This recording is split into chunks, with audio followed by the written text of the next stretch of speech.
Welcome, guys. Today I'm here in Kuala Lumpur with Ricardo. He's a famous writer from Italy, and I'm going to ask him a few questions about dating and life in general. He's a writer and he writes about self development subjects in all areas of life. So, Ricardo, welcome. Thank you Hi, for having man. you. Thank you for having you. How are How you? are you doing? I'm fine. I'm fine. Good, thank you, thank you. So, Ricardo, are you in a relationship? I'm in a relationship right now. Yeah, I actually came here 2 months ago. I was supposed to stay here for 2 days. Then women fuck up all our plans, and I'm here for 3 months now. 2 months. Beautiful, Yeah, beautiful. Well, a woman can be our source of pleasure, and also we can also hate him, right? yeah. I mean, it depends on which kind of relationship, but yes, of course, it's the source of good and evil in life. Exactly, 100% agree. So you told me you're going back to Europe for a few months, and then you asked me some advice how to handle the practical stuff of a long distance relationship. Correct. So how do you feel about having a long distance relationship for a few months? Well, for both of us is a new thing, so I wouldn't say scared, but you have a lot of doubts because like for everything that you do new in life, you always have doubts. Am I doing the wrong thing, the right thing? We're pretty confident that we're gonna do it. How do I feel about it? Is yeah, challenging for sure, but I think we have all the how do you say, all the requisites to make it work. But yeah, it's a new thing, so I just have to go into it and see how it will work out, learn from the mistakes we will made, and adjust going on. How did you meet your girlfriend? So she was she was reading one of my articles on Substack, and she wrote me because I was writing about my travels, and she saw that I was in Kuala Lumpur. So she wrote me, "Hey, I love your writing. How are you doing?" And I was like, "Well, let's go out for a coffee." And then we met for that coffee, and from then on, it went all. I would say we took it slowly, but it went very fast in some ways. But we didn't have any expectations. We just let it flow, and now we are in a very cool position. Let's see how Amazing. it will work. That's such a cool story. It was quite brave as well for you to ask her out on a coffee date. Yeah, well, I mean, it's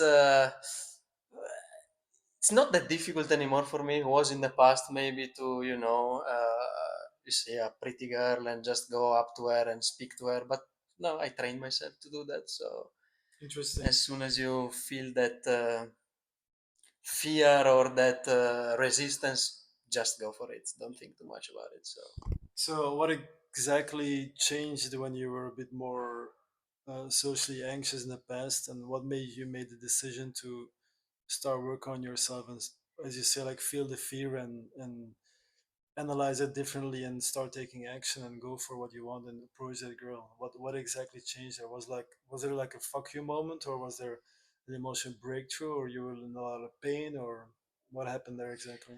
I'd say a little bit of everything. I mean, I had a big relationship in my life, which lasted like 7 years. Okay, and we got together when we were like 19. So right after school, I was in this big relationship. So I was when we broke up in a very good way. It was nothing big happened, but still, after 7 years living a certain type of life with a person every day, it's fucking difficult, to go on with it. But also there, I mean, it was just I at that moment when it happened, I was like, oh fuck, what am I gonna do now with my life? Blah blah blah, all this shit. But then actually, once I started to work on myself, really think, because before that moment, I never thought like, what do I want from my life? What kind of girls do I want from my life? What I want to do? And when I started asking myself these questions, I started to work on myself a lot.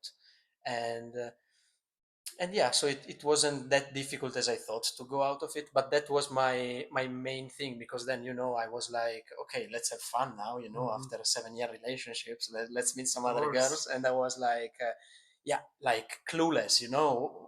I didn't even know how it worked, because the last girls I approached was when I was a teenager still. Hmm. So I basically jumped from the teenage years to the adult life without having this range of experiences. Yeah. So yeah, at the beginning I was like, a lot of doubts and shit, like the same doubts that you have as when you're younger. But then I just realized, you have to just do it, because it's the more you think about it, the more difficult it becomes. So yeah, I would say it was for sure a breakthrough. It was emotional pain and everything. The problem there is then that if you let your emotions and your thoughts to get stuck there, to control you, you're never gonna go on with it. So sometimes you just have to take the leap and go. I like how you said it. Take the leap and Yeah. go for it. Awesome. Is there like one little specific thing that you would advise men that are single now in their dating life? How to make a change, or what to focus on, or something to, yeah, whatever you feel like answering this question. So yeah, I mean there could be many things. Um, I would say for what my personal experience was, I would say is stop fucking complaining.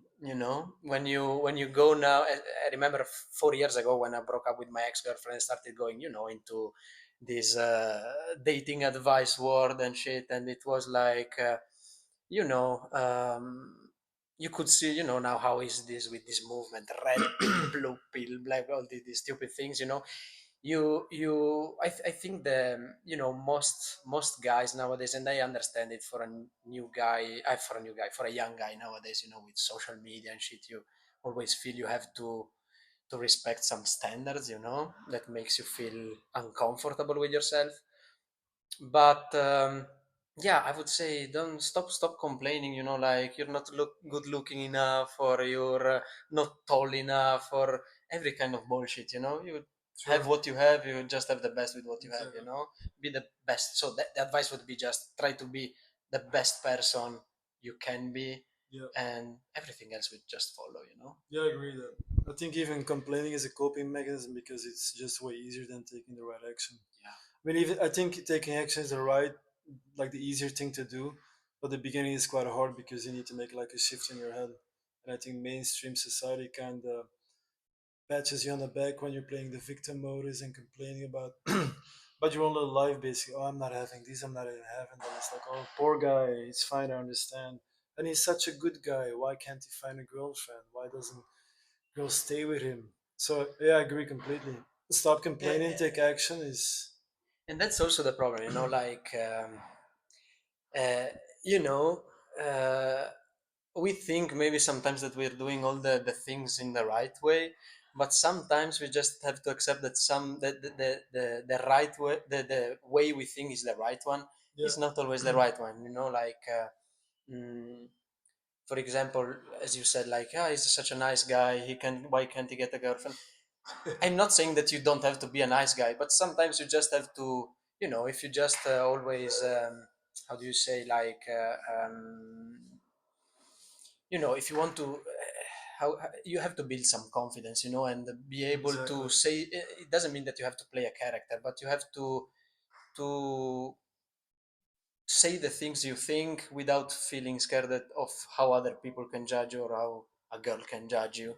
Just True. be who the fuck you are, and you'll change during time with the True. time, but you don't. I think if you try to always to please other people, that's the worst turn off, especially for women. Yeah, exactly, They don't. exactly.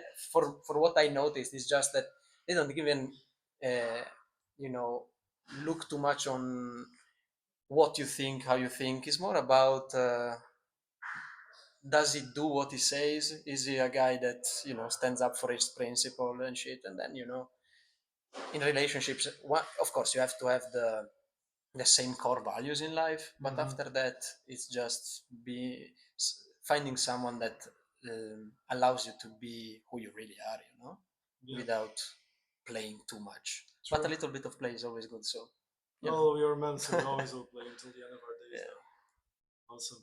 Thank you, Ricardo. Thanks, man. Ricardo Nice to meet is you. a really famous writer from Italy, and he took the time to answer a few questions about dating. And I'm very happy your relationship now, and I hope your Yeah, yeah, long yeah, distance relationship will yeah. be Yeah. very successful. I wish you all the best, man. Thanks, man. Thank you so much.